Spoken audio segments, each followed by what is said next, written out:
Disgusting! There's no way I'm handing over the inheritance to this child. You see? Now, get out of here. Really, they just say whatever they want. Not knowing is scary. Fine, then I'll just file for alimony. Say what? Well, you've been having an affair, haven't you? My husband just gaped, speechless. I'm Lila. I've been married to Ryan, who's 4 years older, for a long time. He's the third son of a wealthy family, but you wouldn't know it from his demeanor.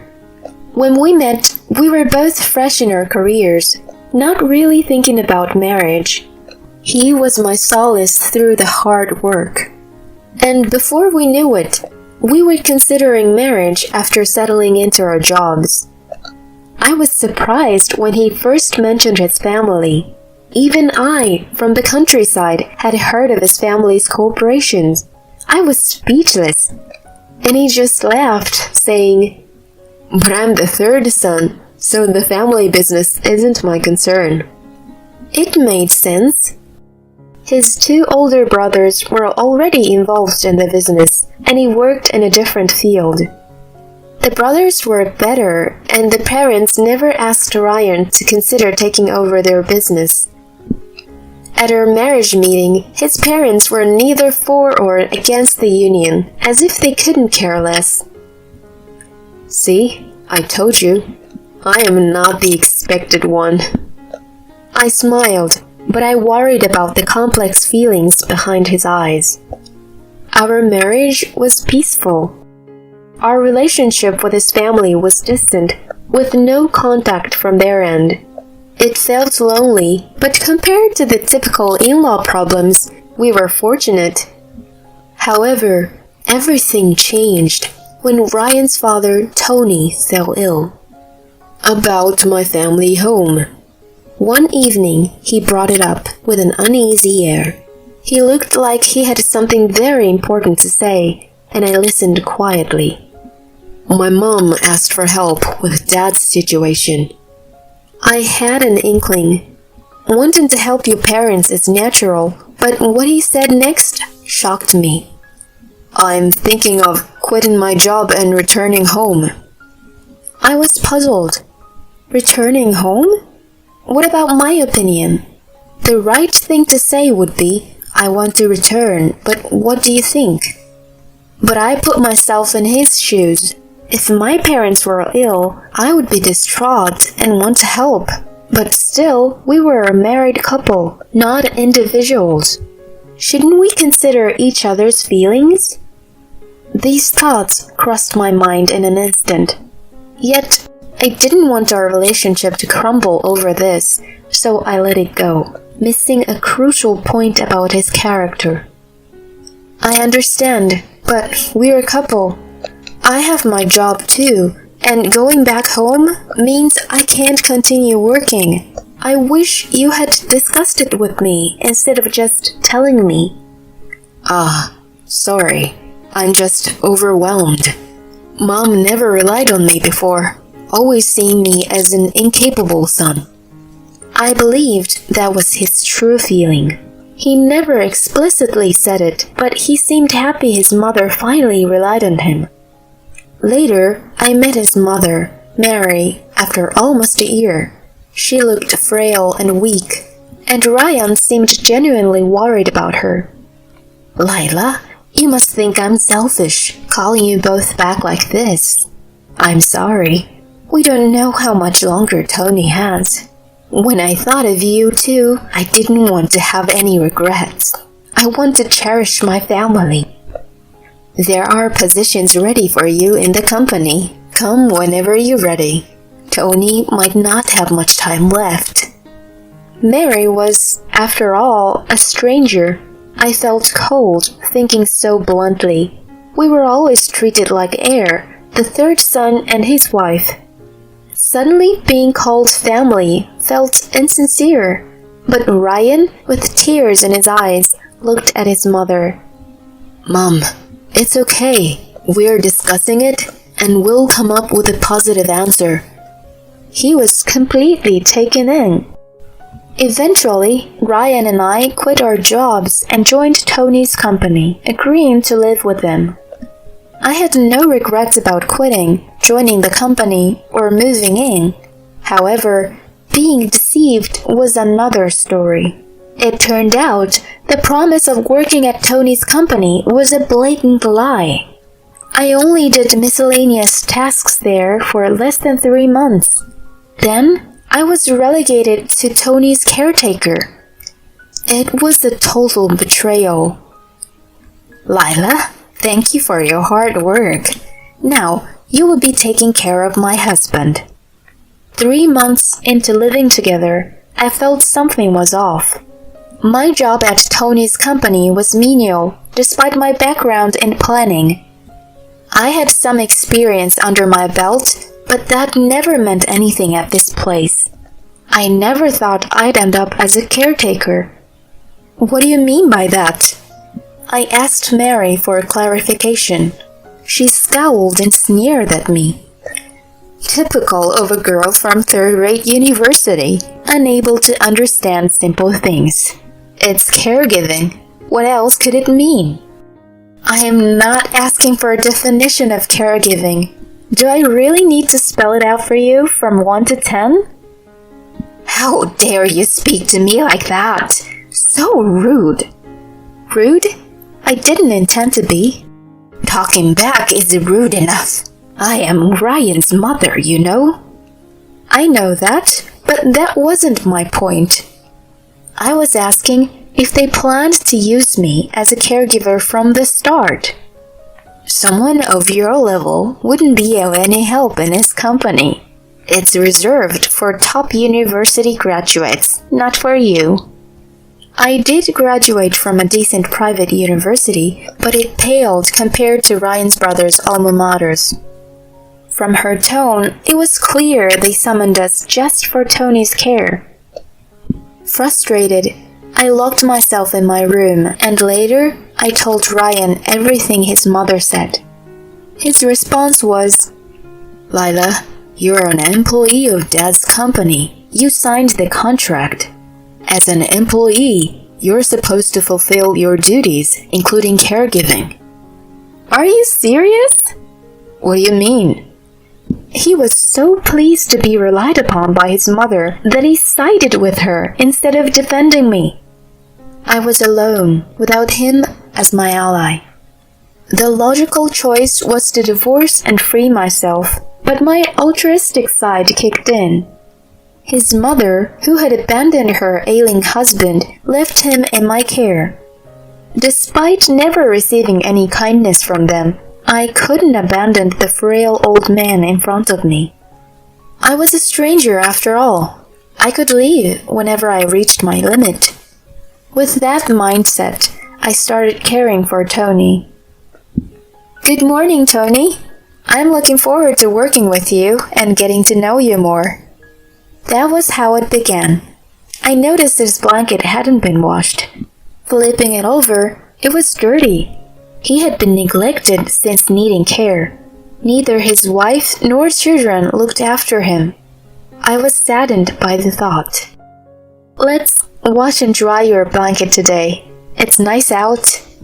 He just nodded blankly, but it's impossible for me to lift him since he's bedridden. However, I realized that leaving things as they were could lead to hygiene issues. After watching some caregiving videos, I attempted to lift him and felt something strange. He was surprisingly light. I could easily lift him. Despite my initial suspicions, I cleaned his room and did the household chores. The only regular visitor was his secretary. A month of one-sided conversations passed. Until one day, Tony sighed deeply. You're quite resilient, aren't you? Huh?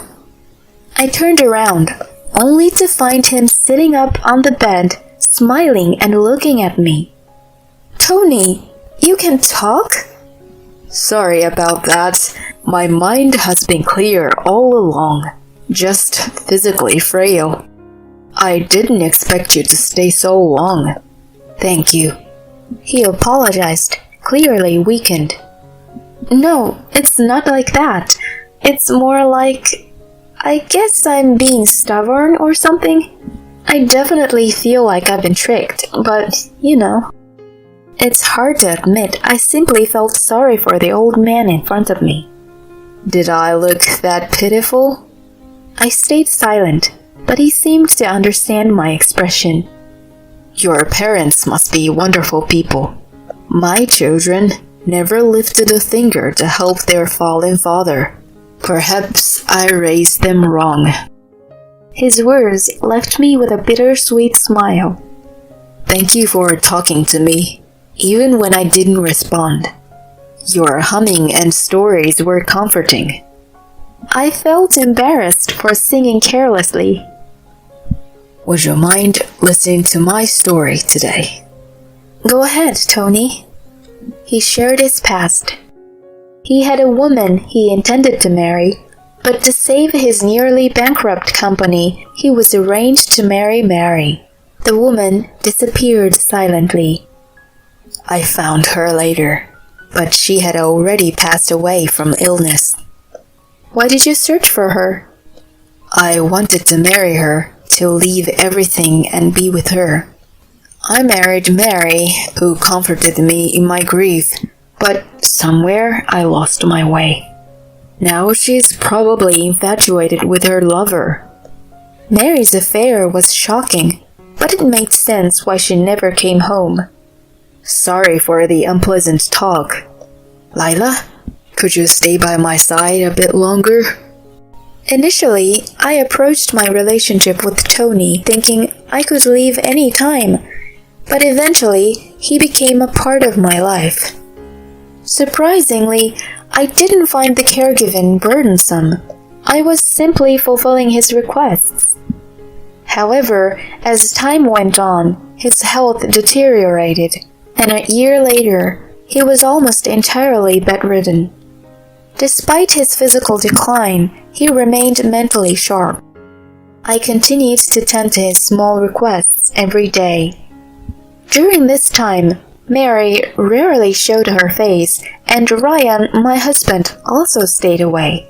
My attempts to contact him went unanswered. My love for Ryan had dried up. He didn't even come to see his own father, and left me alone in this house. I decisively hired a private investigator and found out about his affair. I wasn't shocked. Perhaps it was a woman's intuition, but I had a rough idea about his actions. I decided to divorce him and leave this house after Tony's passing. Amidst these plans, Tony had a seizure and was rushed to the hospital. Once stable, he began issuing various instructions to his secretary and lawyer. He called me to his hospital room and meticulously explained what would happen with the inheritance, outlining a plan that would send his neglectful wife and 3 sons spiraling. A few months later, Tony peacefully passed away. I was there with his secretary for his last moments. Mary and his 3 sons showed up without a tear, immediately discussing funeral arrangements. Mary turned to me with a smirk. It's good you could fulfill your duty as a wife. I thought you were useless, but you found your purpose. Now you have no relation to our family anymore. We'll handle everything, so please leave. I looked at Ryan, who wore a smug smile. That's the situation, so we're good with the divorce, right?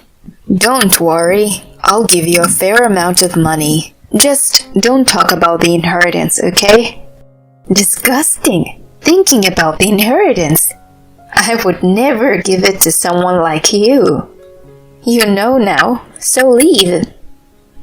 Really, they just say whatever they want. Not knowing is scary. Fine, then I'll just file for alimony. Say what? Well, you've been having an affair, haven't you? He just gaped, speechless. Mary was caught off guard and had the same reaction. I'm actually surprised that he didn't think I was onto him. Wait a minute, the fault is yours for not being able to get pregnant. No, that's not it. Regardless of whether I can get pregnant or not, infidelity is wrong. I have the right to claim alimony. You see, Ryan has a child now. What? Mom, stop. I hadn't been aware of this development. She had just given me concrete proof of the affair. Oh, there's a child. Congratulations.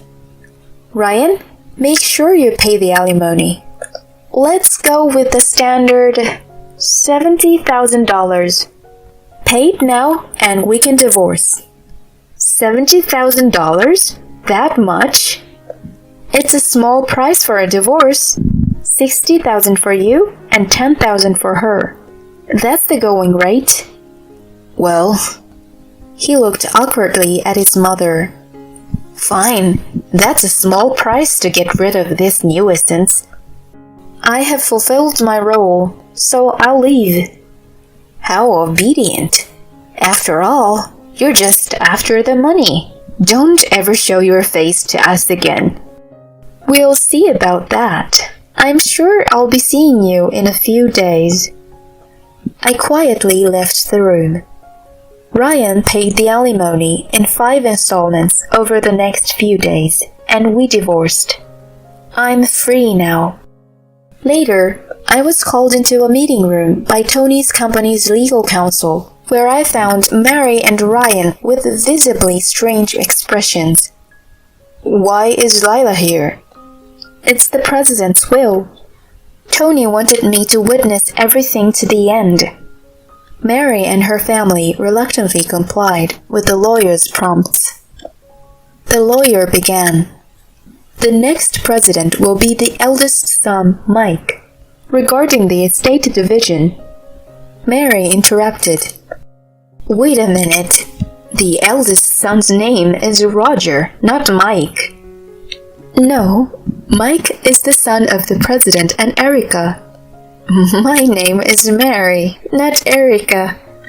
Yes, I am aware. Mary, realizing the existence of a hidden child, demanded, Bring that ugly child here! The company should be passed to the eldest son, Roger. I am the eldest son, Mike, and I will take over the company as per my father's wishes. What? You? Yes, I am Mike, the first son. The former in-law family was stunned. Just seeing their reaction was satisfying for me. I knew everything, as Tony had confided in me after regaining consciousness in the hospital. However, he himself had only learned of Mike's existence years after Erica's death. They met during a visit to her grave. Mike had been dedicatedly supporting Tony, and once I heard the whole story, it all made sense. Tony's decision to leave the company to Mike, someone empathetic and respected, felt right to me. Mike truly understands people's pain. A company leader shouldn't be mired in self-interest, but should instead be empathetic and respected. He perfectly fits this ideal. Mary's sons, on the other hand, were driven purely by self-interest. Anyone would agree that Mike should be the next president. That's invalid. The proceedings have already been completed. Well, we can overturn that with a lawsuit, no matter how much it costs. Plus, there's no proof that man is actually the child of a woman and my husband. My husband was deceived. He's too good-natured. Yes, Tony was indeed too good-natured. So he was deceived by your false kindness, the very person who tore apart his relationship with her. How dare you! Mike has been acknowledged, and DNA testing has been conducted. It's been proven that he's indeed the former president's son. As for the lawsuit, ma'am, you and your children have embezzled company funds. If you initiate a lawsuit, we will consider filing a countersuit for embezzlement. Investigations have revealed over $900,000 is unaccounted for funds. We will first demand repayment of these funds. There is a reserved portion in the inheritance, so some will go to you and your children. But we need to clarify the financial situation first. This was all part of the plan Mike developed at Tony's request. With the evidence already gathered, there was no escape for her. It was pathetic to see her standing alone at the forefront while her 3 sons stood behind, faces pale and shrinking away. They were clearly unfit to lead the company. 2 months after this meeting, their hidden assets, including embezzled money, vacation homes, cars, and luxurious goods, were seized, and everything except money spent on food and drink was returned to the company. Of course, the 3 brothers were fired. They're trying to make ends meet with little money.